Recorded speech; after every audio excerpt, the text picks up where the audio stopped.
บายดีน้องซื้อไอ้น้ำชีสมบัติจะมาสาธิตเกี่ยวกับการทรงสารน้ำเนาะ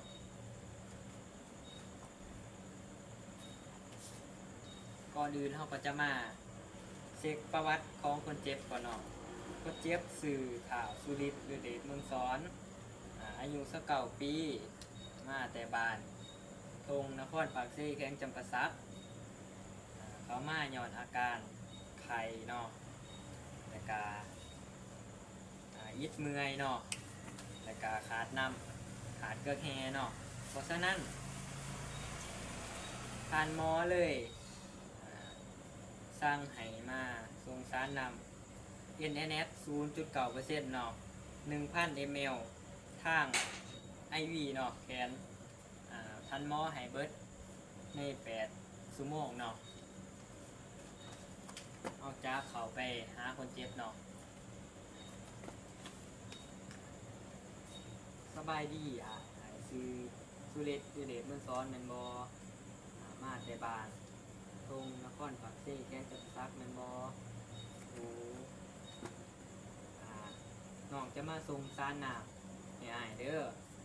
เนื่องจากว่าอ้ายมีอาการไข้และก็ปวดเมื่อยเนาะแมนบออ้ายการที่เฮาทรงซานน้ำก็คือ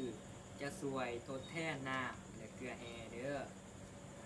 จะช่วยให้ร่างกายของอ้ายเฮ็ดเวียกได้ตามปกติเด้อถ้าหากว่าอ้ายอยากเข้าห้องน้ำสามารถไปเข้าห้องน้ำได้ก่อนเนาะว่าน้องจะเตรียมอุปกรณ์เนาะ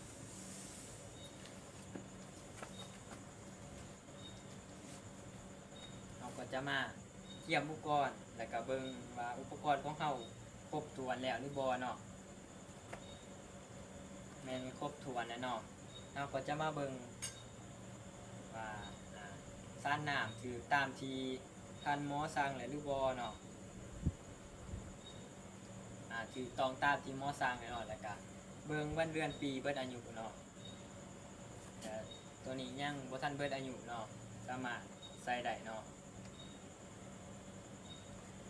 จากนั้นก็จะที่ซ้ายสโลปเนาะที่ธงเนาะแล้วก็จะมาล้างมือ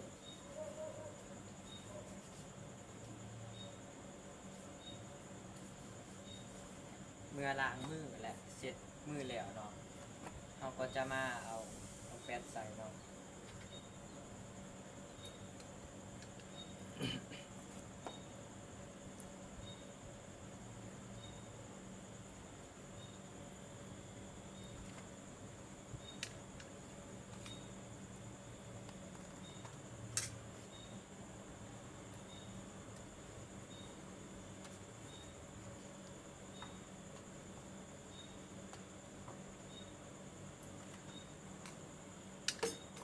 ก็จะมาใส่ถุงมือ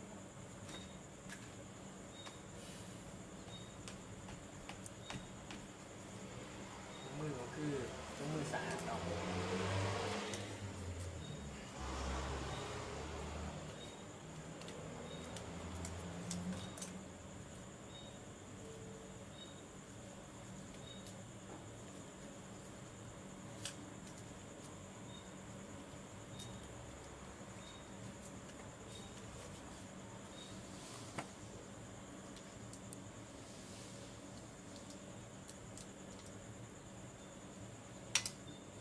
การจะแต่ลงเนาะ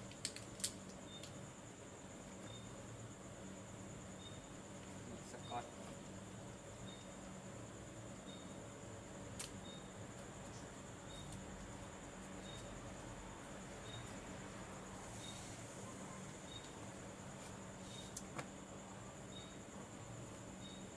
ก็จะเอาไปนำมาเนาะ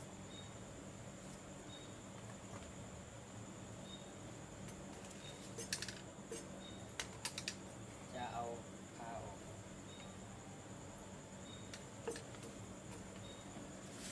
จากนั้นก็จะแทงออกเดี๋ยวก็จะปล่อยอากาศ ก็จะบีบน้ำมาแล้วให้ได้1/3เนาะแล้วก็จะมาไล่ล่มเนาะ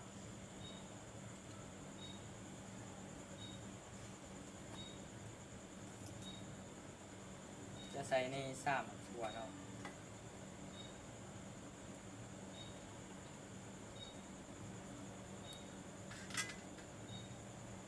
แล้วก็จะมาเอาไว้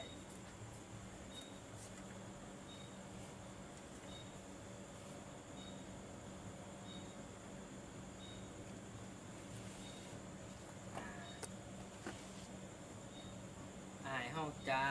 ทำการแท่งกัดแต้ๆเนาะอาย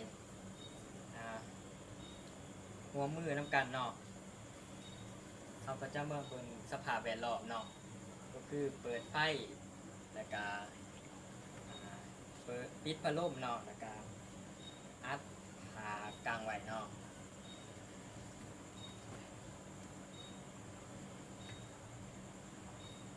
จะเอางอนห่อยก็เจ็บเนาะก็ยาเด้ออายเด้อเจ้าขาห้องยาเด้ออายเด้อ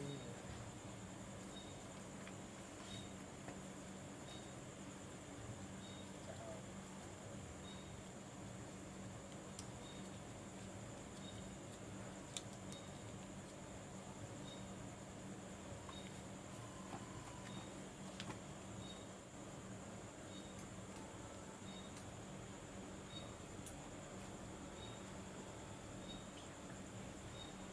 ะเอาสำลีกับสำลีเนี่ย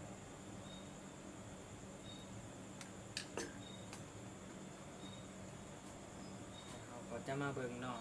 สำหรับเส้นเลือดที่เฮาเจ้าก็คือเส้นเลือดที่แนมเห็นได้ชัดที่สุดและก็ซื่อที่สุดเนาะเพื่อจะได้แท่งได้ง่ายเนาะแล้วเราก็เอาสำลีเปียกเสร็จเนาะ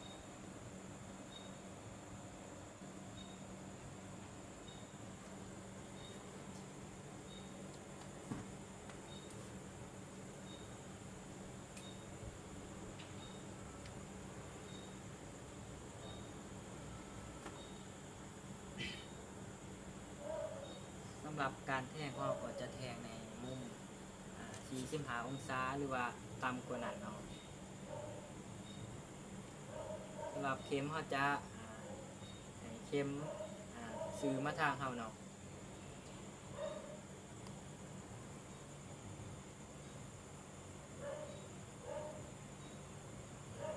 เมื่อเขาแทงแล้วเส้นเลือดไหลออกมาเนาะก็แสดงว่าเขาแทงถือเส้นเลือดนะเนาะ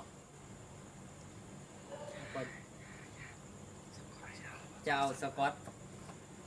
ติดเลยเนาะ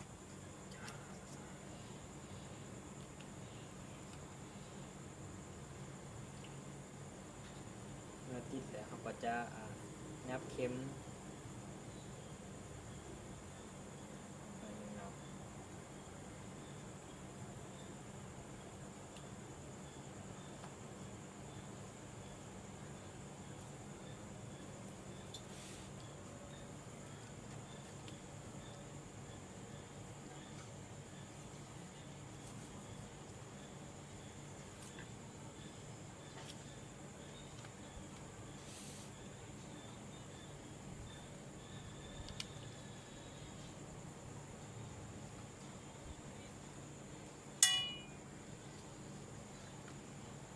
จะเอาทุกใส่เนาะ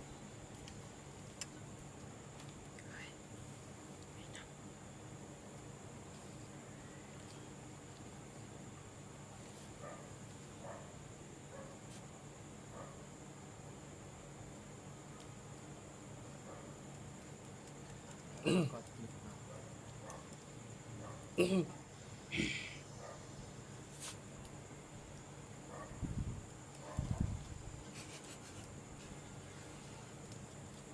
ติดแล้วเขาก็จะมาปล่อยน้ำเนาะ ปล่อยน้ำแม่นปล่อย24หยศต่อนาทีเนาะเฮาแทงแล้วเรียบร้อยเลยอายเด้อเอาอุปกรณ์ออก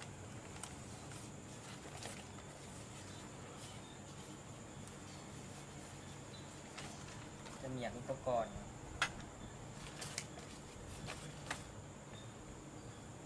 เดี๋ยวทั้งหมดนะเฮาก็จะมา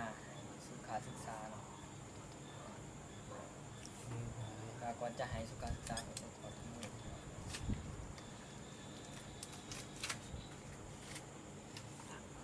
ไปล้างมือเลยเนาะล้างมือแล้วเฮาก็จะมาให้สุขาศึกษาเนาะอันอ้ายเมื่อเข้าทรงซ่านน้ำแล้วเนาะแม่นบ่ให้ยกมือขึ้นเนาะหรือว่าเอาขึ้นสูงเนาะเพราะว่าน่ะเลือดจะไหลขึ้นเนาะแล้วก็บ่ให้ติ้งแห้งเนาะแล้วก็บ่ให้ปรับซ่านน้ำเองเนาะแล้วก็บ่ให้ถอดเนาะให้แพทย์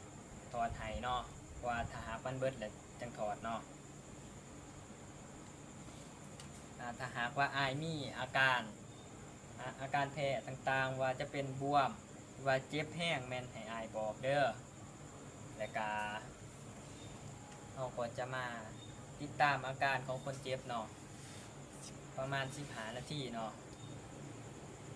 เมื่อติดตามแล้วคนเจ็บบ่ได้เป็นอีหยังเนาะเราก็จะมาจดบันทึกเนาะว่าเราได้ทำการสงสารน้ำให้คนเจ็บแล้วเนาะแล้วก็เขียนใบข้อมูลที่เฮาได้สงสารน้ำแล้วเฮาก็จะติดใส่ในสโลมเนาะก็จะแล้วเลยเนาะ